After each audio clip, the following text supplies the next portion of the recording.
जरदारी साहब दुबई चले गए हैं इस वक्त, या आज उनका प्लान है कि अभी क्या स्टेटस है इसका? बिस्मिल्लाहिर्रहमानिर्रहीम। देखिए, जरदारी साहब आज गालिबन दुबई जा रहे हैं या चले गए, इसी इसमें मतलब है कि है। बिलावल साहब की जो न्यूज चल रही थी, वो बिलावल साहब कल दुबई गए थे, आज नहीं गए। अच्छा।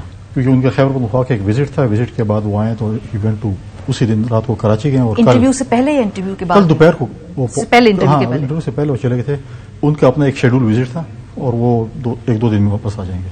ठीक है। और सुबह उन्होंने जो अपनी सोशल मीडिया के ऊपर एक ट्विटर तस्वीर तब्दील की, मतलब ये एक पॉलिटिकल स्टेटमेंट होती है ना, ये इलेक्शन कैंपेन से पहले ये तस्वीर चेंज की कि बेनजीर साहिबा की आइडियोलॉजी के करीब वो है ज्यादा और वो जो मौजूदा क़यादत उसके करीब, ये क्या है? मतलब टाइमिंग इंपॉर्टेंट। नॉर्मली ये तस्वीर पहले भी इनकी डीपी की थी, बाद में भी कुछ चेंजेस हुई हैं, ये दोबारा लगाई है, तो इट्स नॉर्मल। वो मतलब आप उसको इंटरव्यू के साथ नहीं करें तो और बात है, लेकिन इट्स नॉर्मल थिंग। तो हम क्या करें अगर इंटरव्यू आए और उसके बाद ये दो चार चीजें हो जाएं तो हम क्या करें? फिर आप आज खबर चलाती हैं, आप तस्दीक नहीं करती है, मतलब आपसे मुराद चैनल्स कि जो आज जो है वो नाराज होकर चले गए, बल्कि वो कल अपने शेड्यूल के मुताबिक गए, कल दोपहर को पहुंच गए।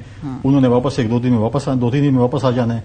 30 को हमारा यौम तासीस है क्वेटा में, 29 को उन्होंने क्वेटा जाना है और यौम तासीस उन्होंने वो करना, क्वेटा में खिताब करना है।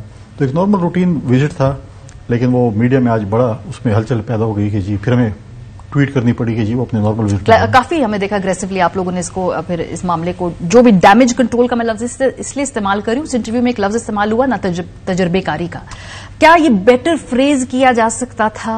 क्योंकि ना तजर्बेकारी, आई एग्री, एक्सपीरियंस एज के साथ आता है, लेकिन अगर ये ना कहा जाए पब्लिक डोमेन के अंदर एक सियासतदान। देखिए, प्रेसिडेंट जरदारी साहब ने पहले भी चंद साल पहले एक इंटरव्यू दिया था जिसमें उन्होंने कहा था कि वो भी बिलावल साहब सियासत सीख रहे हैं और सियासत सीख रहे होते हैं और डेली बेसिस पे आप मतलब है कि आप गलतियां करते हैं, उससे सीखते भी हैं और अच्छे भी होते हैं।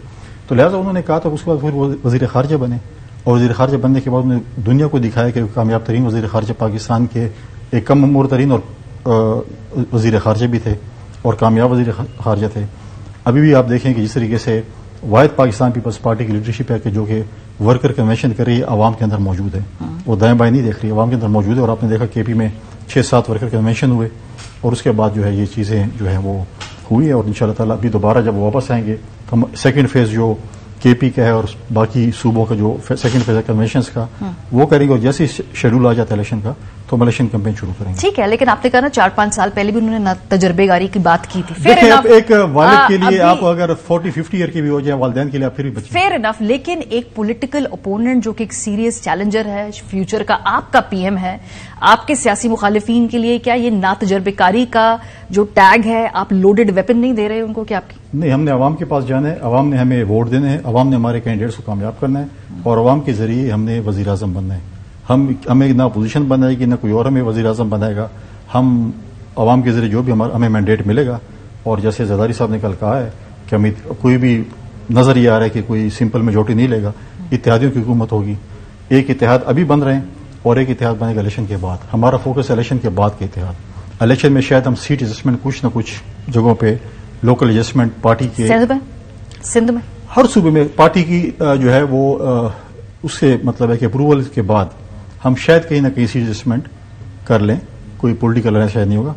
हमारा जो टारगेट है वो इलेक्शन के बाद का अलायंस है पॉलिटिकल पार्टीज के साथ और वो इंशाल्लाह हम करेंगे। ठीक है। सो ये जो मैं इसलिए ना तजर्बेकारी की बात बार बार करी बिकॉज इस पूरे इंटरव्यू के अंदर से इस बात को ज्यादा उछाला जा रहा है। हालांकि और बातें भी की है, मैंने उस पर सवाल पूछना है आपसे, लेकिन इसलिए क्योंकि जब ये गुफ्तगू की जाती है तो एक तासुर ये भी है कि जब अब बिलावल जब बात करेंगे, गुफ्तगू करेंगे, तो लोग कहेंगे जी कि आपको तो तजर्बा ही नहीं है, आपकी तो पार्टी के अंदर आपको कोई सीरियसली नहीं लेता, हम क्यों सीरियस लें आपको? ये जेन्युइन सवाल है। छोटी सी मिसाल 1 मिनट की।